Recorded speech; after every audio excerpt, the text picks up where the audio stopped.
بسم اللہ الرحمن الرحیم۔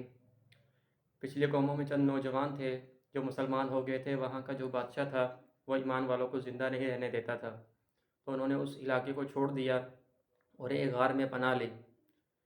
ان کا کتا بھی ان کے ساتھ تھا۔ اس کے بعد اللہ تعالیٰ فرماتے ہیں کہ ہم نے ان کو 309 سال تک سلا دیا۔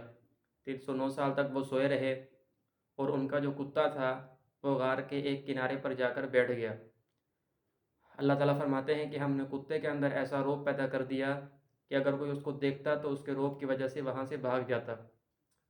309 سال تک وہ سوئے رہے۔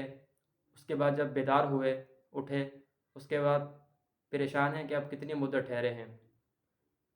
کچھ لوگوں نے کہا کہ ہم ایک دن ٹھہرے ہیں یا ایک دن کا کچھ حصہ ٹھہرے ہیں، کیونکہ جب وہ غار میں داخل ہوئے تھے تب سورج طلوع ہوا تھا، اور جب وہ غار سے نکلے تھے تو سورج غروب ہوا تھا۔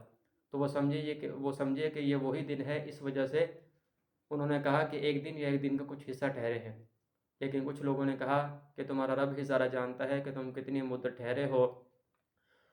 اس کے بعد انہوں نے کہا کہ اس شہر کی طرف کسی ایک کو بھیجو کہ وہ کھانا لے کر آئے، فَلْيَنْظُرْ أَيُّهَا أَزْكَىٰ طَعَامًا، پاکیزہ اور حلال کھانا لے کر آئے۔ یہ پاکیزہ اور حلال کھانا اس وجہ سے کہا کہ وہاں جو شہر تھا اس کی اکثریت غیر مسلموں کی تھی، تو اس سے پتہ چلا کہ جس شہر میں، جس جگہ میں اکثریت غیر مسلم بت پرستوں کی ہو، وہاں بغیر تحقیق کے کھانا جائز نہیں۔ بہرحال جب کھانے کے لیے بھیجا، کھانا لیا، اور کھانے کے بدلے میں جو سکہ پیش کیا وہ 300 برس پہلے کا تھا۔ دکاندار حیران رہ گیا۔ دکاندار نے دوسرے دکانداروں کو بتایا، تو کچھ دکانداروں نے کہا ہو سکتا ہے کہ اس کے ہاتھ کوئی پرانا خزانہ لگا ہو، تو اس سے سکہ نکال کر لے کر آ گیا ہو۔ بہرحال انہوں نے اس کو پکڑ کر جو بادشاہ تھا اس کے پاس گرفتار کر کے لے گئے۔ جو 309 سال پہلے بادشاہ تھا وہ ایک ظالم بادشاہ تھا، اور 309 سال کے بعد جو اب بادشاہ تھا وہ ایک نیک صالح متقی پرہیزگار بادشاہ تھا۔ بادشاہ نے ان کو پہچان لیا، کیونکہ جو 309 سال پہلے جو بادشاہ تھا انہوں نے اس کے نام کی تختیاں لگائی ہوئی تھی کہ یہ مجرم ہیں، اشتہاری مجرم ہیں، جو بھی ان کو پکڑے ہمارے پاس پکڑ کر ان کو لے کر آئے گرفتار کر کے۔